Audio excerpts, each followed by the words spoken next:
ini tempatnya, Masya Allah. Jadi cikal bakal lahirnya sumur Bandung itu di sini, yang ada di Cililin. Jadi ini dulunya berbentuk mata air sumber Bandung Cililin. Nah, lalu ketika beliau wafat, yaitu Eyang Raksawijaya wafat, maka diteruskan oleh putranya yang bernama Eyang Raksanegara. Nah, di saat kepemimpinan Eyang Raksanegara inilah Kawedanaan Rongga berganti nama menjadi Kawedanaan Cililin.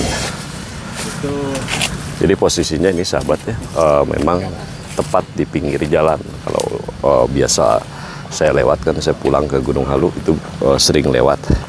Terlihat dari bawah ya, pemakaman ini. Nah, inilah sahabat gerbang untuk menuju makam Eyang Raksanegara ya.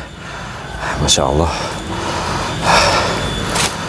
Beliau merupakan pendiri dari Kawedanaan Kawedanaan Cililin yang sebelumnya bernama Rongga. Nah, sahabat, inilah deretan makam dari keluarga Eyang Raksanegara. Gimana bisa menjelaskan sejarah singkatnya? Jadi pendiri dari Kawedanaan Rongga yang kemudian berganti nama menjadi Kawedanaan Cililin, adalah di lokasi inilah biasanya banyak terjadi penampakan. Masya Allah ya.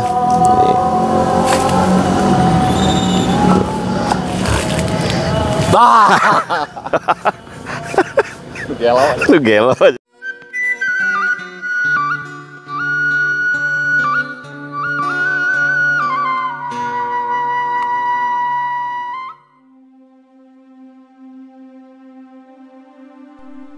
Cililin merupakan nama desa atau kecamatan yang ada di Kabupaten Bandung Barat atau KBB.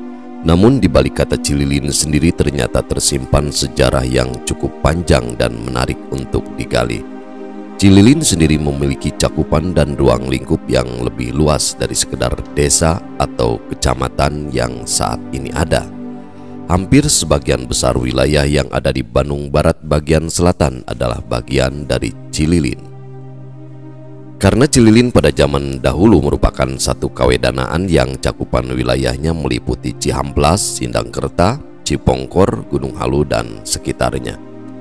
Perlu diketahui, kawedanaan adalah wilayah administrasi kepemerintahan yang berada di bawah kabupaten dan di atas kecamatan yang berlaku pada masa Hindia Belanda dan beberapa tahun setelah kemerdekaan Indonesia yang dipakai di beberapa provinsi. Sebelum bernama Kawedanaan Cililin yang beribu kota di Sumur Bandung saat ini, dahulu bernama Kawedanaan Rongga yang sebelumnya beribu kota di Kampung Rongga, Desa Cihamplas, Kecamatan Cililin. Didirikan oleh kakak beradik yang merupakan bangsawan asal Sukapura dan Parakan Muncang, yaitu Ranggasena atau Cena, yang beristrikan Ningrum Kusuma, putri Bupati Sukapura sebelum berganti nama menjadi Tasikmalaya, dan adiknya yang bernama Raksawijaya yang beristrikan Sartika, yakni putra Ngabehi atau jaksa keraton dari Sukapura juga. Kedua kakak beradik ini diberikan surat tugas oleh Bupati pertama Kabupaten Bandung, yaitu Raden Astamanggala atau Tumenggung Wira Angun-Angun, untuk mengamankan kekacauan yang disebabkan banyaknya badog dan perampok yang berasal dari sisa pasukan pemberontakan Mataram yang lari ke Purwakarta dan Karawang yang selalu membuat kekacauan di sepanjang aliran Sungai Citarum. Sekaligus di dalam surat tugas yang ditulis pada daun lontar tersebut berisikan bahwa telah dianugerahi tanah pusaka untuk kedua kakak beradik tersebut. Lalu kedua kakak beradik ini mendirikan sebuah perkampungan di samping Sungai Citarum yang dinamakan Kampung Karanggan, yang kini berganti nama menjadi Kampung Rongga yang memiliki arti sebagai kampung para rangga atau kampung para bangsawan saat itu. Setelah berhasil mengamankan semua kekacauan di bekas umbul batu layang, yaitu di sepanjang aliran sungai Citarum, Ranggasena atau Jena lalu mendirikan sebuah kawedanaan yang bernama Kawedanaan Rongga pada tahun 1705. Ranggasena memimpin Kawedanaan Rongga selama 19 tahun. Dikisahkan juga bahwa Ranggasena atau Jena pernah berguru ilmu pemerintahan dan siasah politik kepada saudara dari istrinya Ningrum Kusuma yang berasal dari Sukapura yang berada di Sindangkerta, tepatnya di Kampung Balandongan di bawah kaki Gunung Tugu, yaitu Raden Puspamanggala. Beliau merupakan putra dari pendiri sekaligus bupati pertama Sukapura, yaitu Raden Wirawangsa, sehingga tempat belajarnya Ranggasena kepada Raden Puspamanggala diabadikan menjadi sebuah tempat yang bernama Gunung Ranggasena dan Jalan Ranggasena. Ketika Ranggasena atau Jena meninggal dunia yang dimakamkan di Kampung Rongga, Desa Ciamplas, pucuk pimpinan selanjutnya dipegang oleh adiknya yaitu Raksawijaya sebagai Wedana Rongga kedua. Dan di masa kepemimpinan Raksawijaya inilah ibu kota Kawedanaan Rongga dipindahkan ke Kampung Sumur Bandung yang saat ini menjadi alun-alun Cililin. Pada tahun 1800, kepemimpinan Kawedanaan Rongga dilanjutkan oleh putra Raksawijaya yang bernama Raksa Negara. Pada tahun 20 September 1850, Raksa Negara mendapatkan piagam perunggu dari Hindia Belanda, yaitu dari Regen Presiden Priangan sebagai bentuk perintah pembuatan jalan serta pembukaan lahan perkebunan teh dan kopi di daerah Kaca-Kaca, Loji, dan Tangsi Gunung Halu, di mana surat perintah tersebut bernama Uitwin Lijenweg, namun dikarenakan masalah aksen dan pelafalan masyarakat saat itu ketika membaca tulisan Belanda, maka diartikan sebagai bibit buit pituin Cililin wae.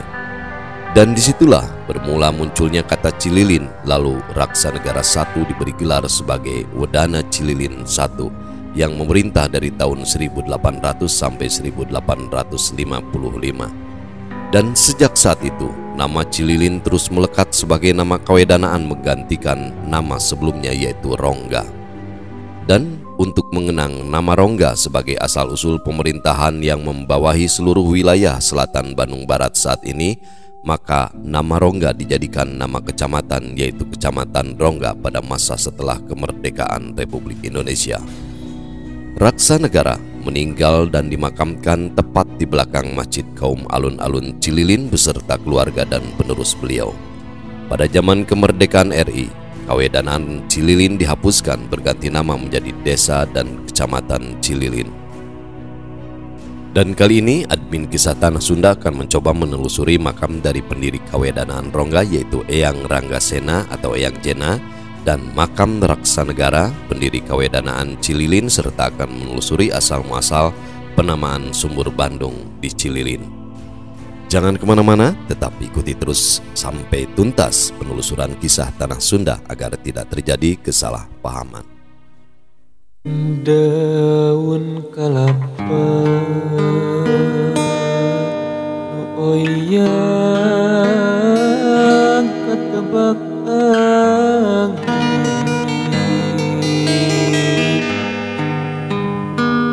siga gupaina kawas gupaina nu lawas ilang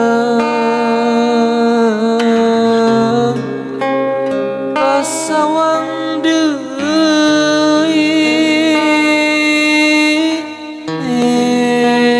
embongan deui asih munggaran nu teu kahontal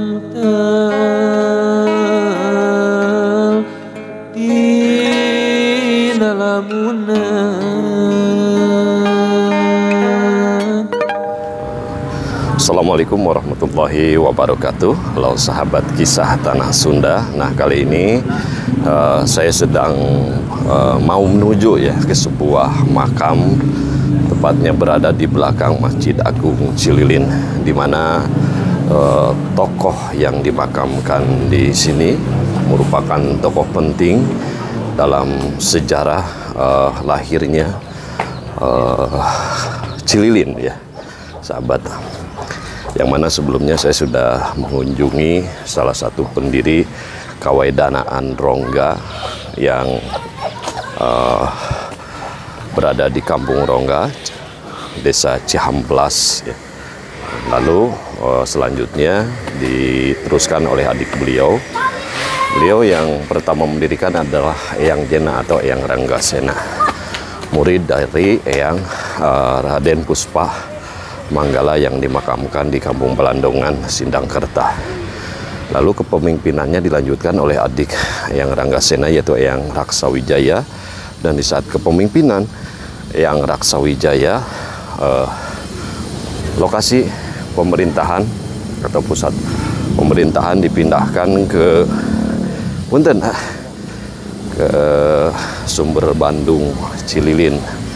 Nah, lalu ketika beliau wafat, yaitu Eyang Raksawijaya wafat, maka diteruskan oleh putranya yang bernama Eyang Raksanegara. Nah, di saat kepemimpinan Eyang Raksanegara inilah Kawedanaan Rongga berganti nama menjadi Kawedanaan Cililin. Itu sepintas ya, sahabat.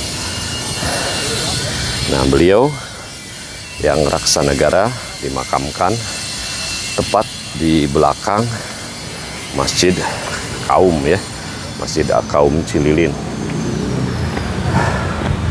Nah, ini sahabat ya, lokasi menuju makam beliau. Masya Allah, di sini sepertinya banyak sekali makam-makam yang kelihatan nisannya berumur sangat tua ya, sahabat.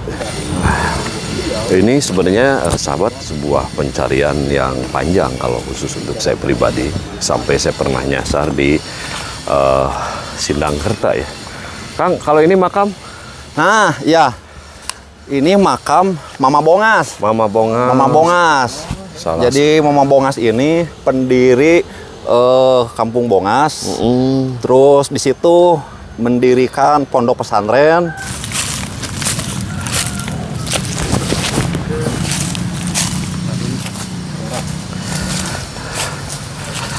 Masya Allah ya. Ini jalannya.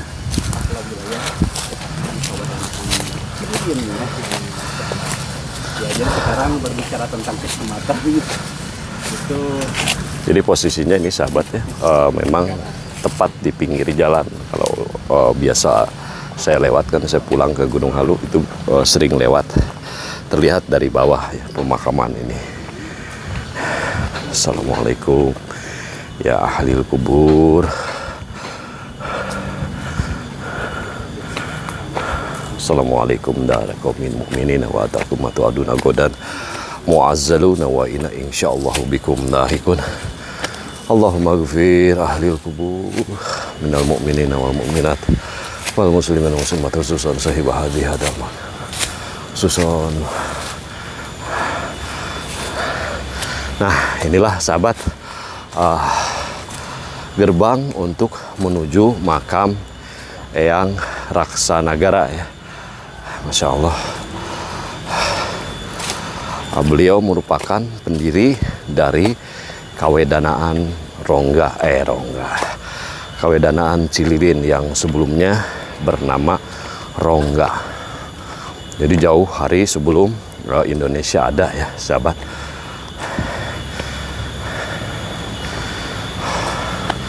Ini terlihat bahwa makam ini sudah dijadikan sebagai situs cagar budaya oleh pemerintah Kabupaten Bandung Barat.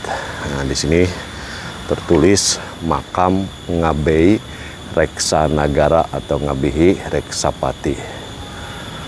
Berada di Kampung Kaum RT 05 RW 07 Desa Cililin, Kecamatan Cililin. Oke, kita lanjut. Ya.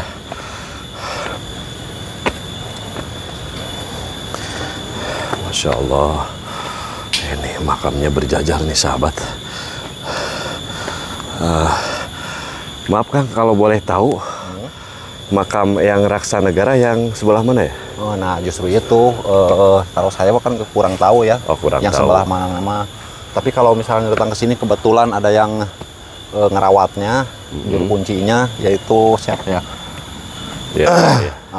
Itu dia bisa jelasin yang ini makam ini semuanya namanya siapa aja. Oh iya, dia betul. lebih tahu. Cuman kebetulan Iya, cuma tidak kebetulan. ada juru kuncinya ya. Iya. Siap. Bentar. Siap. Nah, sahabat, inilah deretan makam dari keluarga Eyang Raksa Negara. Ini ada tempat bagi para pengunjung untuk mengirimkan doa ya. Jadi suka duduk di sini, Masya Allah ya.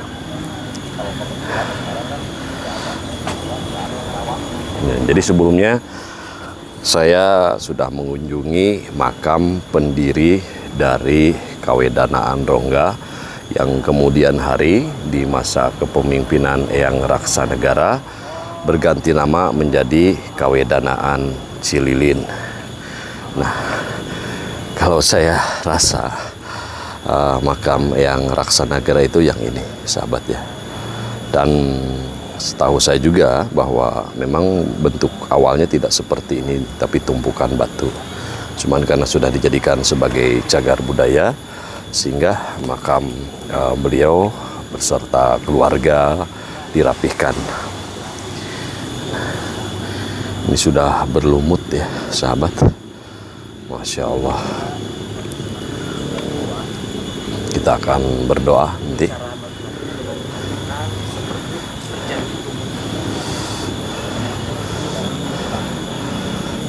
Assalamualaikum ya ahlil kubur. Assalamualaikum da qaumil mu'minin wa tahmatu aduna godan muazzaluna wa inna insyaallah bikum lahikun. Allahumma gfir ahlil kubur minal mu'minin wa mu'minat wa muslimin wa muslimat khususan sahib hadhihi hadal Assalamualaikum ya.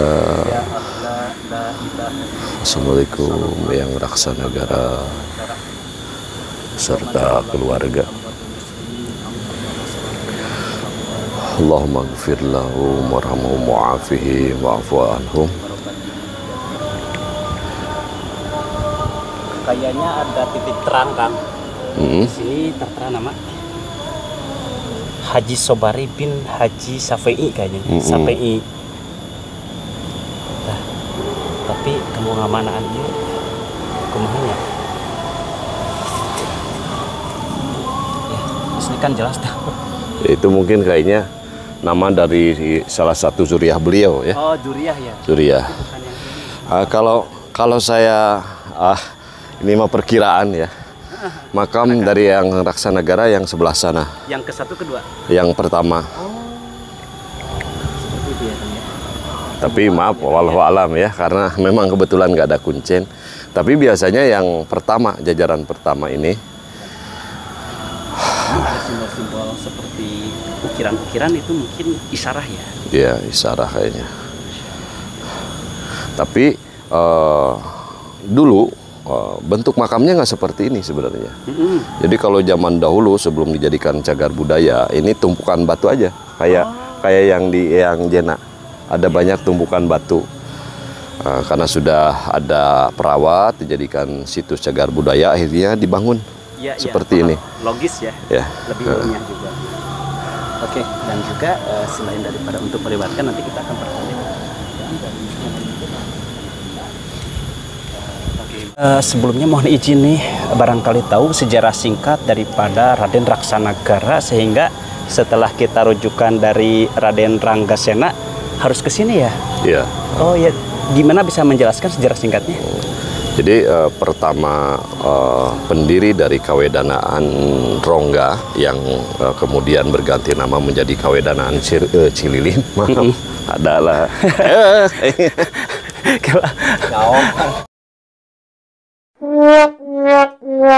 Oke, kita akan bertanya kepada Kang Ian dari channel YouTube Kisah Tanah Sunda ya. Kang Ian, sebelumnya mohon izin ingin bertanya nih. Setelah kita rujukan dari Raden Ranggasena dan rujukannya kita harus sampai ke pahit yang ke orang baik. Oke Baraya, jadi saat ini saya akan bertanya saja kepada Kang Ian dari channel YouTube Kisah Tanah Sunda ya, untuk menanyakan kepada beliau setelah rujukan kita tadi kan berkunjung ke Makbaroh dari Raden Ranggasena ya. Oh iya. Jadi rujukannya harus ke sini Kang. Ini urutan saja. Urutan. Karena kalau melihat dari perjalanan sejarah bahwa pendiri Kawedanaan Rongga yang kemudian hari berganti nama menjadi Kawedanaan Cililin itu adalah Eyang Ranggasena. Lalu beliau dimakamkan di Kampung Rongga, tempat beliau mendirikan Kawedanaan Rongga. Nah, Kawedanaan Rongga dilanjutkan oleh adik beliau bernama Eyang Raksawijaya. Nah, di zaman pemerintahan Eyang Raksawijaya, Kawedanaan Rongga dipindahkan ke Sumur Bandung. Sumur Bandung yang sekarang menjadi pusat pemerintahan desa Cililin di sini. Dan setelah Eyang Raksawijaya meninggal, dilanjutkan oleh Eyang Raksanegara. Nah, di zaman Eyang Raksanegara inilah terjadi sebuah proyek besar-besaran karena memang saat itu kita berada di bawah penjajahan Belanda. Ada sebuah tugas atau semacam tugas dari Belanda untuk membuka jalan loji. Aduh, ampun. Pahit. Jalan loji. Naik. Maaf ya. Lanjut. Aduh, ada engang. Jalan loji.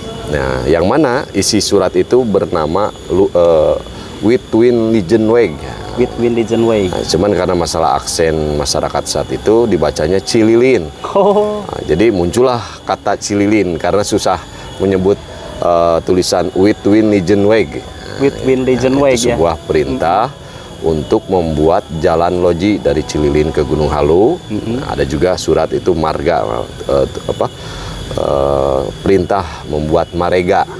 Namanya marega. Nah, cuman jadilah jalan marga, padahal marga dan jalan itu sama artinya. Nah, itu awal munculnya nama Cililin yaitu di zaman kepemimpinan Eyang Raksanegara sekitar tahun 850-an. 850-an. Dan mungkin Cililin saat itu tidak seperti sekarang.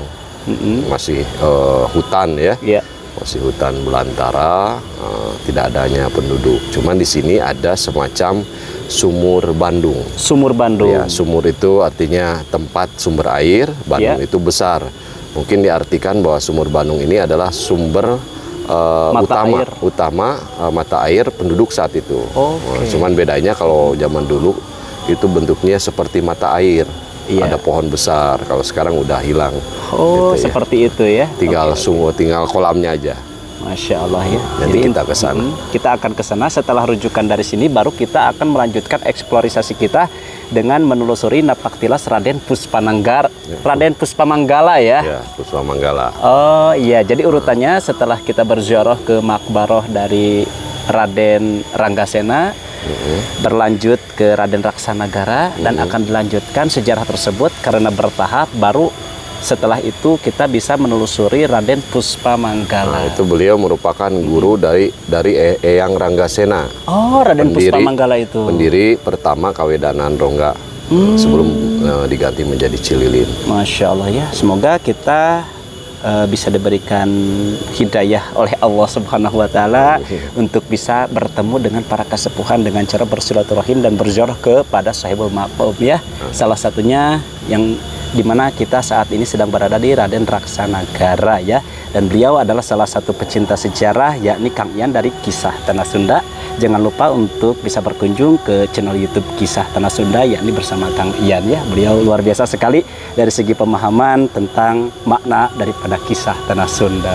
Masya Allah. Terima kasih Kang Ian atas waktunya dan juga kita akan berlanjut untuk memperlihatkan kepada baraya semuanya akan keberadaan Sumur Bandung ya Kang ya? Iya, Sumur Bandung. Oh, dan ada Sumur Bandung berikut desa yang menyediakan manuskrip ataupun dokumen-dokumen itu mungkin, seperti apa? Ada catatan kayaknya, atau yang menjadi tempat atau desa sekarang Cililin dulunya menjadi Kawedanaan Rongga. Masya Allah. Mungkin Tempatnya semoga masih sama kayaknya ya. kebenaran fakta daripada ilmiah ini bisa menjadi manuskrip yang insya Allah bisa diyakini oleh masyarakat luas. Amin, amin. Masya Allah. Bismillahirrahmanirrahim. Assalamualaikum ya Allah. Ya Allah, la ilaha illallah. Assalamualaikum ya ahlan dar. Assalamualaikum ya Raden Raksanagara wa man. Kita akan lanjut.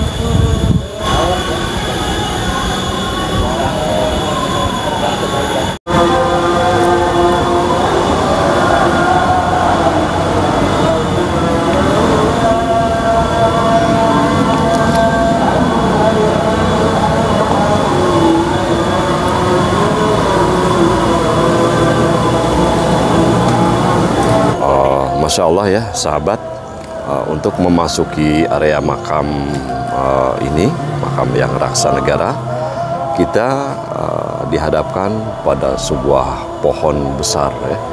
Seakan ini menjadi sebuah gerbang untuk memasuki istana beliau. Masya Allah ya. Luar biasa sekali.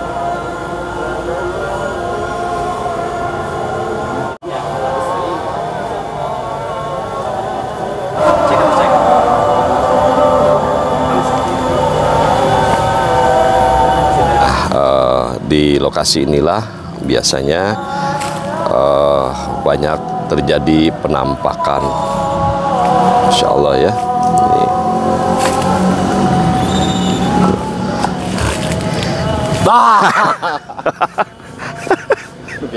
Lu gelo.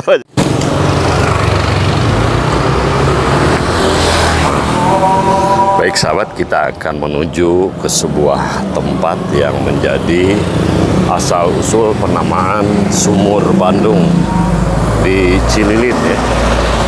Jadi masuknya sebelah sini sahabat ya. Ini alun-alun Cililin. Kita akan masuk dari sini. Dari apa, Dek? Bikin konten. Konten apa tuh? Bikin konten apa? Kita masuk dari arah sini nih sahabat ya. Kalau nggak salah